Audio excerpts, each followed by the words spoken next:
What's cracking with your action figures? Akeem Ali is who I be. You already know me, but I'm here with OG, the founder of the Renaissance Orchestra, and we done jumped off the porch with Dirty Glove Bastard. for sure, Lee. Say we will never have another. Disco dust on my patent leather. Yes, sir. We right back at it, y'all. We got Akeem Ali and OG from the Renaissance Orchestra jumping off the porch with us today. What's up with y'all? It's good. Not much. Everything cool. Glad to have y'all. Akeem, glad to have you back on the porch, bro. Appreciate it. Yes, Appreciate sir. you And OG, welcome to the porch, bro. Pleasure.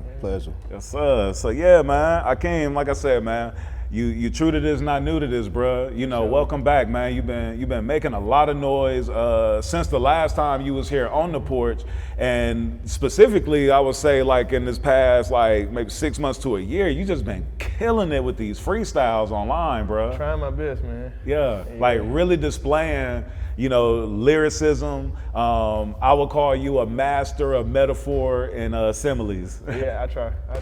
Yeah, no, that's what's up, man. I appreciate you blessing our new series, DGB Freestyle Suite. Yeah, for sure. Because shit, that freestyle went viral, and you know what I mean, definitely has helped to, you know, put some eyes on our new series. So. Yeah, for sure, Lee. I appreciate that. Yeah, no, that's what's up, man. And next to you, you got OG from the Renaissance Orchestra, and you guys are setting to do something great here in Atlanta on February 15th, correct? Yeah. Can y'all speak on it?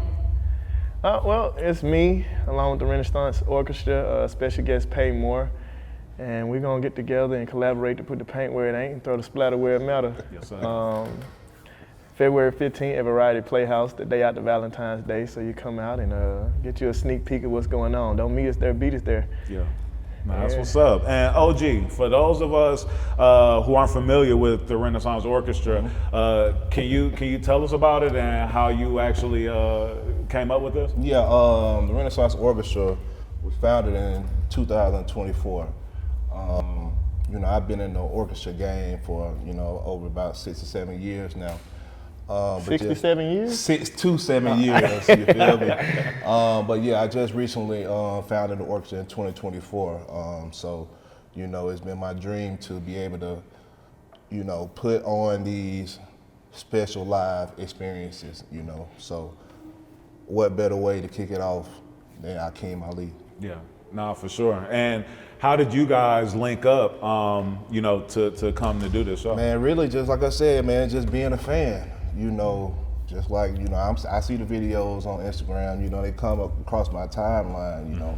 So his style, everything about him, the soul music that he, you know, that he produces, it just meshes well. The things that he do, you know, the beats that he chooses, it's real music, you know, real instruments. Yeah. So, you know, it was a no-brainer, you know, to try to make this happen. I reached out and he was all in, you know, and it was a blessing. Yeah, nah, it was for a sure. blessing for sure. So, you know, we here now. Yeah, no, that's what's up. And it's dope because we're seeing, you know, so many, not so many, but we're seeing several artists who are taking their live performance even more seriously. I think that's super important too, because we're in an age where, you know, these tours, the ticket sales are down, especially for newer artists, but we're seeing that ticket sales are higher and even skyrocketing through the roof for some of our legacy artists, some of our artists who are focusing more on performance and, you know, and the art, you know, of that. So, you know, what you guys are doing is dope because it's true to the art of the performance, and like you're not able to rap like over, you know what I'm saying, over your track. Like this is, you know, come and really, you know what I mean, like perform and do your thing. Yeah. I forget a lot of my words a lot of the time when I'm rapping, so I'm just having to do extra work. Yeah. Fucking around, but. A lot of mental exercises and things like that. Yeah, no, for sure. I'm busy creating all the time. I barely have time to remember anything, so I'm just kind of trying to get the ducks in a row. So I gotta ask you, bro, like, do you just have like a folder in your phone with just like a million metaphors, or you just go to this folder, like how somebody can go to like their meme folder? You know I got notes. So I'm on my 4th bar note. So it's a note full of bars that I just like at random times jot down. If I hear a word somebody say, it remind me of a bar. I done been like at the club and pulled my phone out and just, you know, it. And so I filled one of them up, or I have to scroll down so far that it get agitating, and I start a new one. Yeah. So I'm on like the 4th one right now, and I think I started that in like, 2019 maybe, 2019. Right. Yeah. Man, how does it feel to still get discovered from the Kimi Casanova joint that went viral? It's good. I love it. Like there's still new, fresh comments. Yeah, I keep promoting. I promote old stuff over and over and over and over. Once I learned that Big Mac has been here since for most of my life, I'm like, shit, why do I stop promoting myself? I'm like, I know Popeye sell chicken, but they tell me every week, every month that they sell chicken. Yeah. So I'm like, shit, it's the same thing. You may know I rap, but you may not know about this song. You know I rap, but you don't know I rap this good on this type of beat. So I'm gonna keep putting it in their face. No, that's real, and that's so important because number one, your fan base, hopefully is always increasing, meaning that new people are coming to your platform. So you need to keep them informed. Yeah, for sure. Can't just assume that they just know just because they're a follower, just because they're there. That's definitely super important. I also saw that you took a similar approach, or at least like this mindset of what you're speaking on with your new single, where you actually released multiple versions of the visual to give like a different vibe, to the song, and each of the visuals give that vibe to the song. Like none of them feel off. You know what I mean? I appreciate that. Yeah, my single Going Again. Yes. Yeah, that's the one. Yeah, nah, for sure. And that song is like a breath of fresh air. I appreciate it, man. Appreciate that. Can you speak on like the vibe, the energy that you were on when you recorded that song? I was going to pick my daughter up one morning, and I was shuffling through some beats, and that beat came on, and I'm just like, all right, that's it. And I just kind of put down a demo of what I wanted it to sound like. And then when I got in the studio, I can remember like recording it. And a lot of times I write a whole song, and if it don't sound or feel right, I scrap it. So I could be verses, hooks, everything already written, and I just be like, take all of it off and start over from scratch. That was almost one of them cases. Like I wrote the verses and I was like, I don't like them. I kind of freestyled the hook because I didn't really know what I wanted to say. And I just wanted the beat to breathe. I wanted to feel like less was more. I was careful about my word choice. I wanted to like really dive into like songwriting on that one instead of just, it's cool to rap and like I love to rap and just like awe and puzzle people with metaphors back to back to back, but to make shit that feels like actual art. Abstract sometimes, it's up for interpretation. When you hear it, you just automatically fall into like a vibe that you know what I'm saying? Like you can remember where you were when you heard the song. It's just kind of like, every time you hear it, you remember the first time you heard it, and you're like, damn, you keep trying to recapture that when you're listening to it. Right. Yeah, because like Going Again is it's a soulful ballad, So let me ask you this, like with you being such a diverse artist, how do you get into do you have to be in a certain mode, a certain vibe to make a Going Again, versus making one of these songs where, like I said, where you become this master of metaphors and similes? I'm just a wicked nigga, man. I ain't gonna lie about it.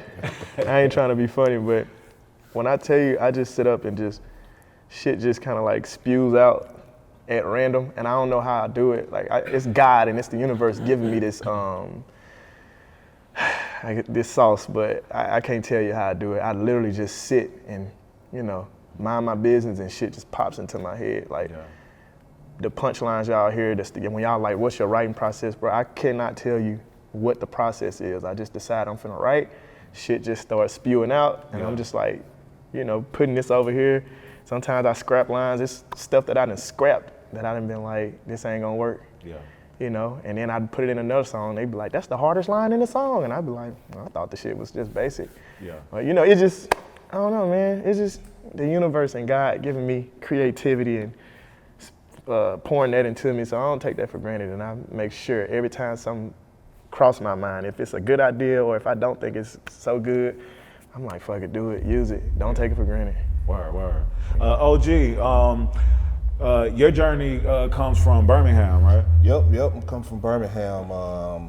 I've been in Atlanta for maybe like eight years now. So from Birmingham.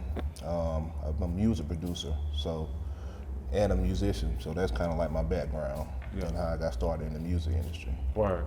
And seeing artists doing like these, like we're starting to see, I think Jeezy did a show with a live orchestra. I think I saw like Jadakiss, doing one. So we're seeing that, like fans are starting to become, I think, accustomed to like this level of an event within hip hop.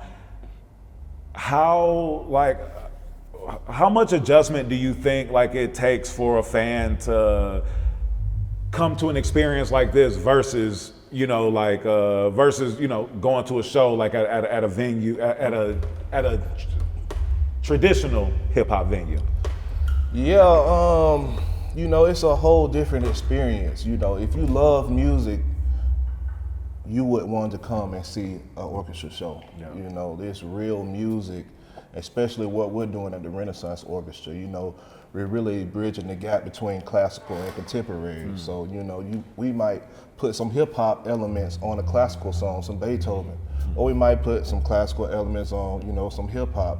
But, the experience is next level because you hear these songs, but most of the time, you think it's just beats being made. But when you see the instruments being played, the violins, the cellos, the keys, drums, all of it comes together, and it's a different type of vibration. Is where we come from, and we connect to it. So it's a whole different experience. Yeah, nah, for sure.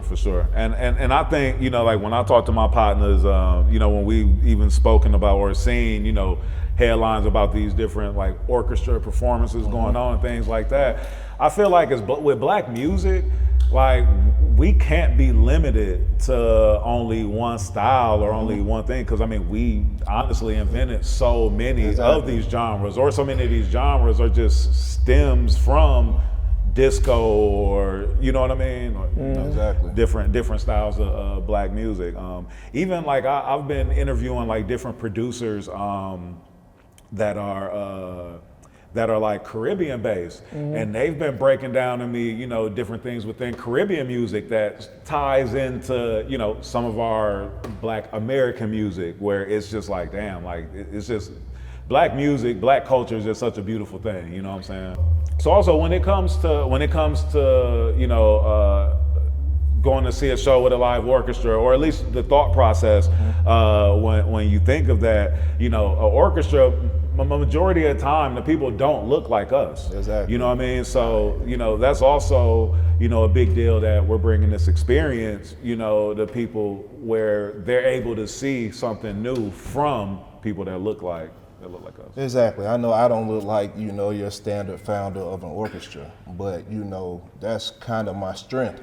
That's what I use to connect to people who are like me, like-minded people who look like me, people who come from, a type of background that I come from, and that's how we connect. So, I use it for exposure to, people like me who might not necessarily go see an orchestra, but you see, yourself on that stage, basically. You see all these Black people, playing classical music that you haven't heard in these ways. It's a special thing, especially for people like us. Yeah. Akeem,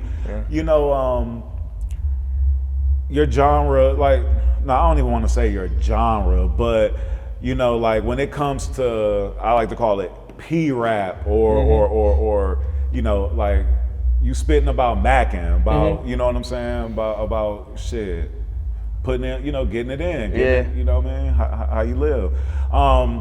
I see in the comments, like so many people say, like, man, I wish I could hear a collab with him and Sugar Free. Yeah. Or, you know what I'm saying? Like, what does it make you feel when you see like people in your comments, like naming like, you know, other artists that are respected, you know what I mean? Talking about, you know, Mackin, you know what I'm saying? I'm grateful when people think highly enough of me to collab with anybody who's considered a great or somebody who's that respected. I was writing one day and I was like, shit, at one point they didn't even know who I was, you know, and now they searching Wikipedia for me. So I'm like, and then to put my name in the bowl with them greats like that, I'm grateful about it, you know. No, Will it happen? I don't know. Shit, they just gotta hit me and see, or we can make it happen if everybody's on the same page. So. Something else that people were saying in the comments too was the fact that they respected the fact that you do this niche of music, but then you aren't chasing after getting these big features and you know, chasing after these type of people that are, you know, in that same niche. You know what I mean? Yeah. But then you're tapping into other artists that are in the niche with you, you know what I mean? Yeah. Like Fleetwood Fred, and, you know what I mean, other artists that I actually don't like features. I don't really like dealing with people on my songs. Word. And I just be like, I don't know. Not to say that people don't take it as serious as I do or that they trash. It's just, I just hate being bothered with it. Yeah. To be honest. If you on my song, you probably one of my partners or we've been working together for a minute, but I don't be impressed. You know, I just be like, I don't need it. I can rap on my own song. Shit. If I need to sing, I do that too. Shit. Yeah. So. Yeah. No, I can dig it. Who are some artists that you that you do like or that you are influenced by or me? Nah. Ain't nothing wrong with it. Akeem. Dylan. Hey, that's real shit. Nah, man. I guess I can artists. I guess because I got like a top 10 rappers. But I could give you my top 5 artists that I'm inspired by. Yeah. It's gonna be Michael Jackson, #1, and the rest of them ain't in no particular order. Bruno Mars, Beyonce, Kendrick, and probably Kanye gonna be. For artists, for me, it's gonna probably be top 5. Word. And Kendrick just swept the Grammys. About to do the Super Bowls. A lot of buzz around that. Didn't he? Yeah, he did it do now. Yeah, nah, for sure. Yeah. We got to manifest your Grammys and all your greatness, you know, that's coming. Yeah, I'm here. They just late. My Grammys ain't on time. I just got here too damn early. That's all it is. Yeah. Yep, and showed up before everything got here, so I'm just waiting around for everybody to get on board, like 4 books in the spade game. I can dig it. Your leather freestyle as Kimi Casanova is dope. I appreciate it. Been getting a lot of props. Let me ask you though, with Kimi Casanova, was that just an idea for one song, or was that something that you knew that you were gonna, you know, utilize like as a persona? No, it's the biggest fucking mistake I ever made. It was the best mistake. I mean, not the biggest. Well, I guess it was pretty big for me. But nah, I just was kind of like fucking around. It was 2020, and I had quit my job like at the end of 2019. But I was like, I don't want to work no more. And I said that last time I was on the platform. I quit my job and decided I was gonna do content and rap. I guess I didn't care about how that looked. I just wanted people to know that I was like a lyricist and that I could rap. And so I stripped everything off my page and started doing like a swatch, like a color sequence. And if you go to the bottom of my page now, you can kind of see remnants of that still to this day. But yeah, that was like my 5th video. I think I did the first video was like green, then I did yellow, then red, then I did a black and white, and then that brown one, which was Kimi Casanova, kind of just popped up out of nowhere. And at first I was like, cool, this is good. And then people was like, you should keep rapping like this. I'm like, hell no. And I kicked myself in the ass about it for a long time, and I was back and forth about it because I didn't want to do it, because I didn't want people to think that that was all I had to bring to the table. But once I learned how to get out of my head about it, and I was just like, I guess I can kick it like this and be as smooth as I want to fucking be, but it ain't got to be what people necessarily want. It's more so what I'm giving people. So now it's what I want to give people, but they just think it's the same thing. Right. So Do you find that you had or have a hard time, getting people to take your music seriously because they look at the Kimi Casanova persona or the character? You know what I mean? Is that? No, I don't. And that's a good question because I was reading a tweet the other day. not the other day, today. I was literally reading a tweet before I came in here. It was in here, matter of fact. I was waiting.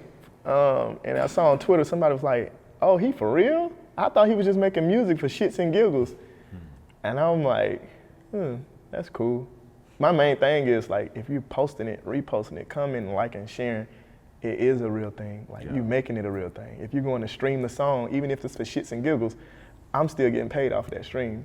So it's not like it's we can say it's for play, but I'm getting real money from that, or I'm getting real assets. Yeah. So I don't have a hard time with people liking it or not liking it. I'm selling out shows doing it, so it's like, No, for sure. I feel, and then again, I was mentioning like the comments. Like I feel like when you in that mode, like people, in the comments are mentioning like Sugar Free, or I've even seen like Silk Sonic, Anderson .Paak. Yeah, Andre 3000. Andre 3000. A lot of times. Yeah, I get a lot of that. I get a lot of shit in them comments. If you ain't got thick skin, it'll break you. I ain't gonna lie, I hear so much shit like, stop doing this, go back to rapping regular. Oh, he's zesty, he gay, he ain't better than this person, he alright, it's just, this is gimmicky. It's a lot, but. How do you handle the online trolls and the comments? I started trolling back. Yeah, so when people tell me I'm gay, I just blow them kisses. Like, it just make niggas mad. It'd be funny to me, because it's like, people don't know me outside of like what they see on a computer screen. And they did this. I feel like if they're not questioning your mental sanity, your religion, or your sexual preference, you ain't pushing the envelope far enough. You think about it, like they did it to Andre. Yeah. You know what I'm saying? They called Kanye crazy every day. They did it to Thug, said he was gay. Wayne at one point was gay. I feel like it's a good thing to have people talking like that about you. Sure. And I used to be offended because where I'm from was so cut and dry about like not blurring the lines on, your sexuality. But now I be like more so welcoming that type of stuff, because I'm like, for every dude or for every nigga who be like, this nigga look zesty, bitches be like, leave him alone. And I be like, I fuck with this. Yeah. Now I say somebody in your comments like, why do you pull your pants up so high? And then you commented back like, I'm gonna let them know like, I don't like my pants sagging. That shit just irked my soul. I ain't gonna lie, I pull them motherfuckers up to my nipples if I could. All that sagging and shit, because I be like, it's a hassle trying to pull my pants up all the time. So for one, I buy them so they can fit. So even if I didn't have a belt, my pants fit me. And for two, I wear a belt just in case they decide they want to do something different that day. And I just, like when I was younger, I couldn't help but like sag and like, I had a Boosie fade. I just wanted to be Boosie, Wayne, like, you know what I'm saying? I'm sagging my pants down to my fucking, what these are, my quads. Yeah. But now I'm just like, pull them pants up. And tuck your shirt in, kids, if you want to be somebody. Yeah, bitches love that. Tuck your shirt in. The texture tape. Yeah. Why did you release that only on your website? I wanted my followers and my fans to have something that was just like personal, something you could only get from me. And it's kind of teaching me a piece of business that I need to learn, being independent. So a lot of this, when you're independent, it's kind of like trial and error. You doing, undoing, making mistakes, finding things out, you know what I'm saying? Pivoting or, pressing down hard on what seems to work. So it's just one of those things where it's like diving into that lane and figuring stuff out for myself. But I did want to have something that people who are genuine fans of me could come to me and get. They don't have to pay for a subscription. It's just like a, from me to you type of thing. Yeah. Wow. And when you were here the first time on the Porch, you were signed to Lou Williams' label. Yeah, we got a joint partnership. We still rolling with that. Word. That's so what's up. Winners United, ex Akeem Ali. And man, we trying to take it to the moon. We just figuring it out. Do being partners with Lou Williams give you different perks like unlimited lemon pepper wings at Magic City? Shit, yeah, I guess if I wanted them. But I didn't got it so in the space. Like when me and Lou first got together and was like working and stuff, It's just like the Magic City done. It was like, I remember one night we was out. I was just telling this story to somebody. We was out at this spot off Buford Experience, and I had to catch a flight the next morning to Dallas, and I was like, it's like 3 in the morning. I was like, yeah, man, I gotta go home because I'm finna catch a flight. He was like, yeah, we finna go to Magic. I'm like, shit, I'm tired. I gotta go home. He said, nigga, is you flying the plane? And I was like, damn, I guess he got a good point. I ain't flying the motherfucker. So I went on and went to Magic and was, man, I'm talking about fucking eyeballs was sweating after that. But yeah, I guess I could get unlimited lemon pepper wings. I ain't never thought about it like that, though. Oh, man, you got to take advantage of your perks, man. No, for sure. Your song, Good Looking Objectives. Good looking adjectives? Adjectives, I'm sorry. Adjectives. You didn't pronounce it wrong. But that song seems like a song full of affirmations. Yeah. What mindset were you in when you made that? Shit. Exactly what it's saying. Everything it say, that's what I be feeling like when I get up in the morning. I was listening to the beat, and at the time I was just kind of like remixing all of the old school songs. So like, And the Beat Goes On, Chic Was Free, I Like It by the Porch. What else? Don't Stop Till You Get Enough. And that song, I always loved that beat. And I was like, man, what can I get on here and say that I ain't said before? And I literally started writing, and I just got to spewing like stuff out. And I actually wrote it, and it was supposed to be like 1 minute and 30 seconds long. Yeah. Went to the studio. I was at my boy Roy house, Old Orleans, and I let him hear it. He was like, oh yeah, nigga, this is gonna be that shit. And I was thinking that, but I'm just like, you know. And I actually made it longer. I went back and added more shit about myself, and I was like, is this all I think about me? And when I read it, I was like, yeah, nah, I got some more to say. And yeah, so it's about, man, you know, hyping yourself up. Yeah. Ain't nobody gotta tell me I look good. Ain't nobody gotta tell me I'm handsome. Ain't nobody gotta tell me, you know what I'm saying, what I should feel like or shouldn't feel like. Like, God damn it, you know, it's perfection in the flesh, and it's the epitome of God's image. Like I said that. Nah, for sure. If God is perfect and we were made in his image, then, you feel me, what are we? You know, so I'm like, I ain't capping nobody down. It's it right here. Yeah. You know? I just interviewed somebody who was saying that like one of their biggest lessons that they feel like they learned was, you know, that you need to focus on yourself more. You need to big yourself up more and believe in yourself more. You know what I mean? They were speaking to, I guess, like maybe not taking certain steps, believing in themselves, believing in others, and doing work for others. You know, things like that. Oh yeah. Nah, for sure. Take care of yourself. Take care of home first. How important is it, you know, like for you to just check in on yourself, whether it be your mental health, whether it be, you know, just making sure that you're aligned in the right way so that you can, you know, be moving forward in what you're doing? Yeah, shit, I'm with me all the time. I check in every I can't help but to be checking in, goddammit.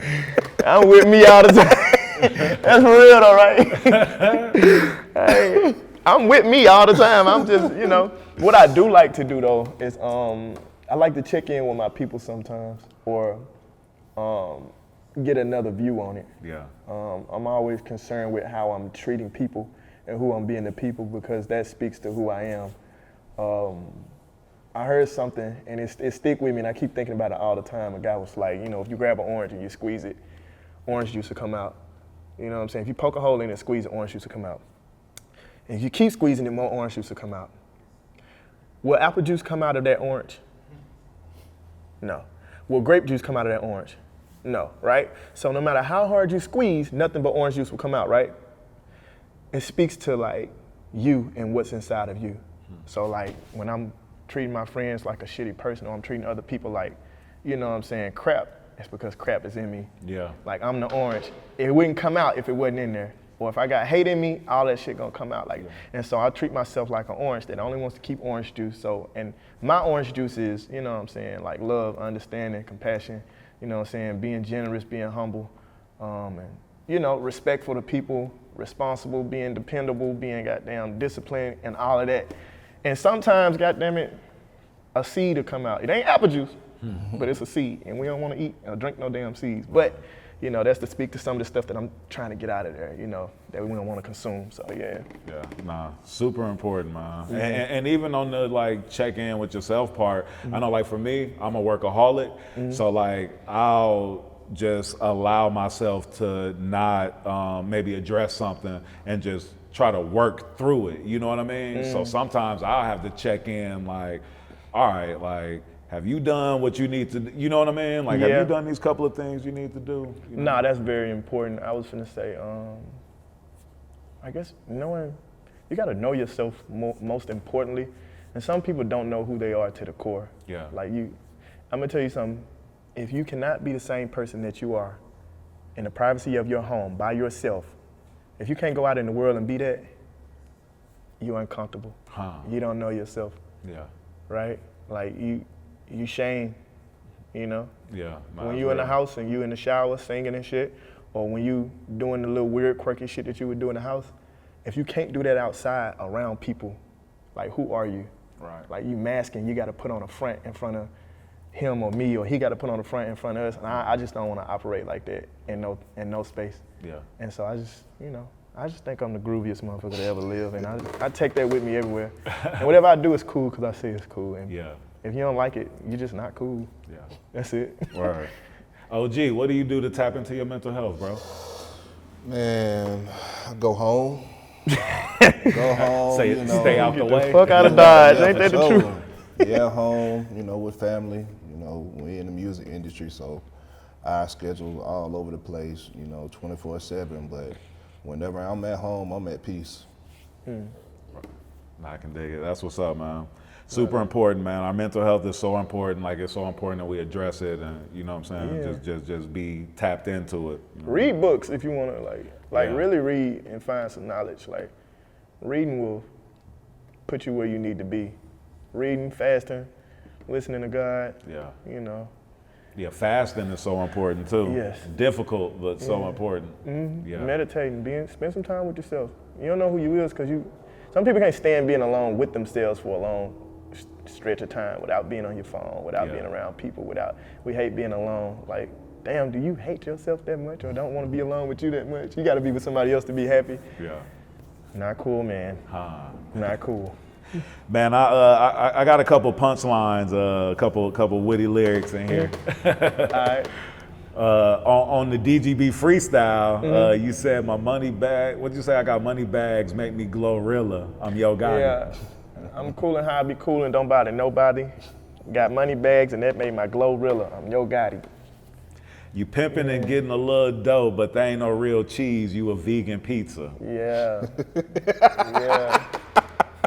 You a vegan pizza.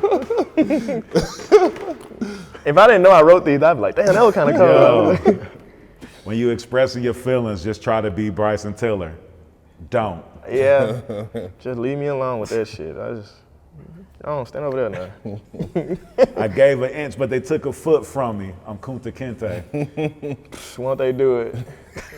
Won't they do it? This is what I gave you. Why the hell you want that? Like. And another one from the DGB freestyle. This shit is untouchable like your phone with a wet thumb. Yeah, that's me. I'm untouchable. If you lick your thumb and try to swipe on your phone, it'll get harder and harder to do when that screen wet. Yeah. Word. Man, what else you working on, bro? What else you got coming up, man? Everything. My project is done. I'm just trying to figure out when I'm gonna drop that. Texture Tape 2 is done. The project after that project. I'll just be making and creating and putting shit together. So, y'all got the polyester, the leather, Egyptian cotton, but we're finna roll with, what we're gonna do? Silk, we're gonna do flannel, we're gonna do, what else I got in here? Hold on, let me see what I got on my phone. I'm gonna tell y'all what's coming up. I don't want to sell you no dream. And while you're looking for that, I also got to give props to B Flat. Oh, man. You and Brian B Flat Cook got a really dope EP out together. I'm going to get into it. I got nubuck, silk, lace, felt, linen, corduroy, denim, flannel, chenille, chiffon, wool. We're going to put a couple more on there. I don't even feel like I got enough on there. I'm just going to, But nah, B Flat. Let me tell you something, a funny story about B Flat, man. He was telling me one day, he a wicked nigga, by the way. He was telling me one day he ate some Chinese food and fucked around and got sick from eating Chinese food. and was throwing up and everything.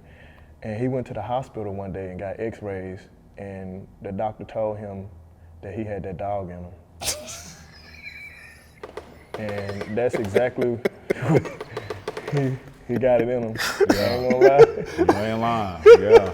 He wasn't expecting this. He got that dog in him. That nigga just, he wicked. Yeah. Like, I ain't gonna lie, I done made some of the best music of my life working with that dude, man. Like all the stuff that y'all be hearing, he reproducing most of it, minus 1 or 2 beats from YouTube, and even then he like post-production. He put post-production on a lot of stuff. I literally don't even like for a lot of stuff to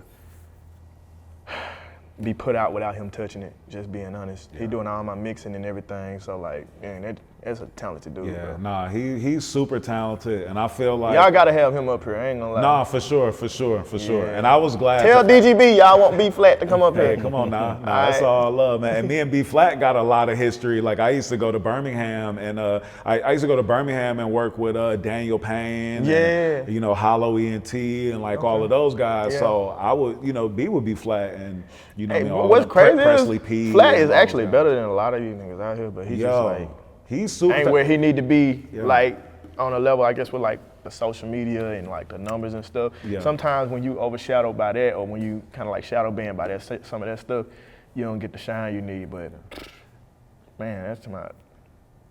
Like he's so talented. Like I feel like He like the Ryan Leslie with dreads type. Yeah, But I was gonna say too. I don't know if I'm speaking too far, but I feel like at a certain point he's gonna be respected, like how Mike Dean is respected, like for like If I got this something to music do with together, it, the sounds, all.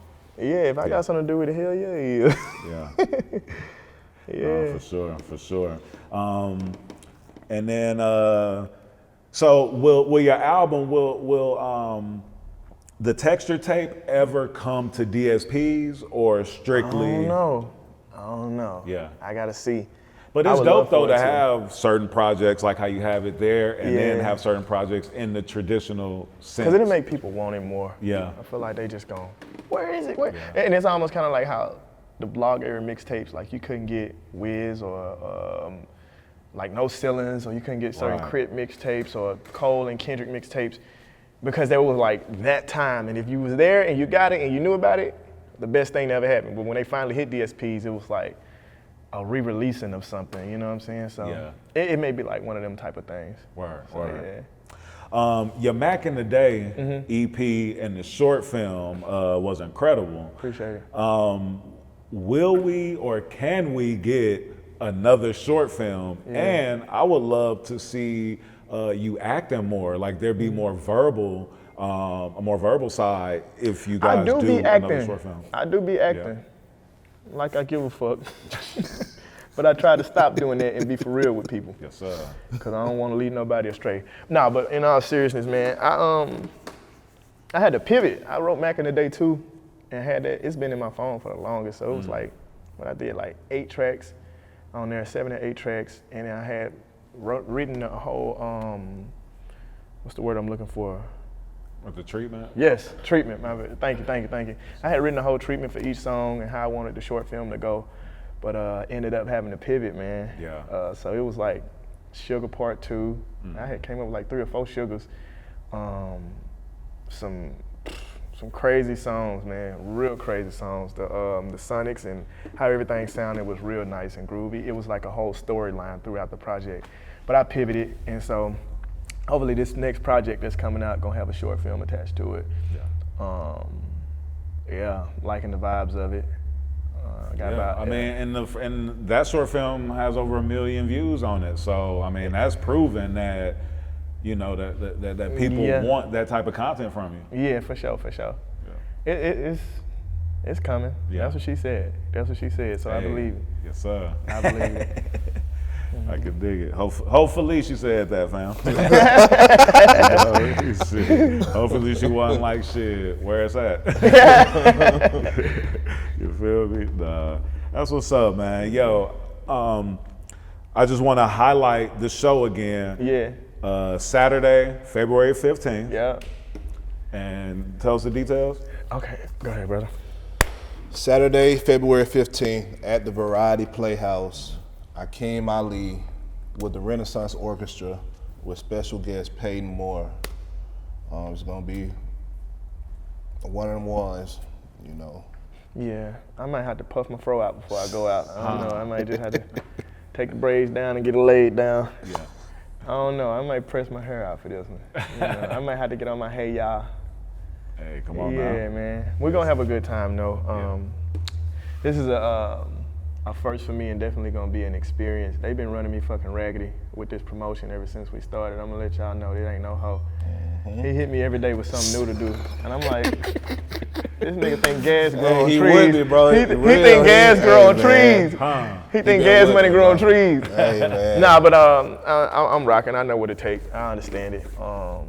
What I can say, he eat a lot of Chinese food too when it comes to this promotion, cause goddamn, they ain't holding nothing back, and I can appreciate people who work hard for what they trying to accomplish and put it in motion. So when I see that and I see people like actually doing the work, I never mind lending a hand wherever I can, and you know what I'm saying, being there on board fully with that. I'm gonna enjoy this.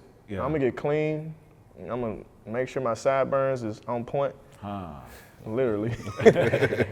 Shit, I'm gonna be handsome and I'm gonna get up there and rock out till it's time to clock out. Yes, sir. Yeah, And speaking of hard work, can you speak to the process leading into the show, like the rehearsal, you know what I mean? Is this different from the process of, you rehearsing and preparing for a show? Yeah, for sure. They've been rehearsing without me and going over the songs and stuff. So when I come in, it's just gonna kind of be like a seamless thing where they already know. They already putting the paint where it ain't. And I just come in and throw that splatter where it matter, and we put it all together. And yeah, it's a beautiful thing. Word. It's a Nah, beautiful that's thing. what's up. We're literally gonna pull a couple strings and see what we can do that night. Yeah. You know. That's gonna what's pull a up, couple man. strings. Definitely looking forward to that experience, man. It's gonna be dope. You gonna be there? Yeah, for sure. I'm pulling up. All right. Yes, sir. I'm come suited and booted. I'm gonna hold you to it. Yes, sir. My For sure. nigga. For sure.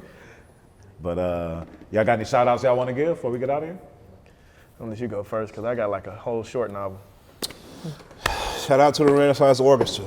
2025, we taking over. If you don't know, now you know. Yeah. I would like to dedicate my first Grammy to Jackson, Mississippi, my home, my birthplace. Always has my heart. Thank you, Grammy Academy, for giving me this award. Thank you to all of my peers and for everybody who nominated me, who voted for me. I really appreciate it. This means a lot. Shout out to God and my dog. Shout out to me for being handsome and waking up and choosing to do the best I can do every day. Shout out to me again for what I just said. Shit, shout out to the Renaissance Orchestra. Peyton Moore, she gonna be there. Jackson, Mississippi, what up, baby? And yeah, we got more Grammys to win. That's gonna be a part of my Grammy speech in a couple years. That's for like 2026, 27. So yeah, I just wanted to say that before I got out of here. Yes, sir. We manifesting it. Yes, sir. Absolutely. It ain't manifesting, it's already here. I'm telling you, they just late. I talked to them today. They just told me before I got in here. Yeah. I'm like, damn, I'm in the parking lot about to do the interview. Let me call y'all back. They was like, yeah, we about 2 years out. We 2 years away, man. We gonna be there in a minute. I'm like, God damn. So yeah, they on the way. I'm gonna just wait in the parking lot till they get here. Shit, I got a feeling they're gonna be here a little soon and shit. Hey man, For sure. Yes, sir. I ain't mad at it. OG, you got any shout outs you want to give? He just gave me. Yeah, I did. He ain't heard First, my fault. Yes, sir. You got any shout outs? No, man. Go ahead, Akeem. All right, now you. Nah, man. Yo, appreciate y'all boys pulling up, jumping on the Appreciate porch. you for having us, with brother. So, Thank you, Yes, thank sir. you. Yes, sir. Say we will never have another. Disco dust on my patent leather. The calm before the